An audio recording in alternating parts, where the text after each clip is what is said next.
All right, hello everyone. How's everyone doing? This is your host, Andrea Solis, the Young Adult and Campus Ministry Coordinator, and alongside my colleagues, Reina Good, our Middle School Coordinator, and our Director, Bernadette Jaramillo. For the next following months, we will be putting together how-to videos that will serve as a tool for all of you youth ministers and also young adult ministers that will help you in exactly that, your ministry.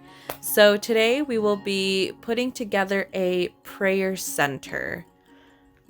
Now, you always want to start with a small table, and it doesn't matter what size. If it's, you want to then lay over a simple white tablecloth. All right, you then want to put the color tablecloth of, now we're in ordinary time. You then want to put some flower pots, and then we'll put a Bible, a statue of Mary if you have it, a crucifix, some candles, and there you have it.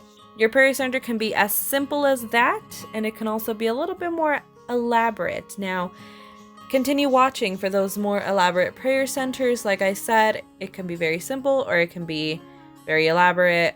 Whatever you have at home will work just fine. So keep on watching for those most elaborate ones.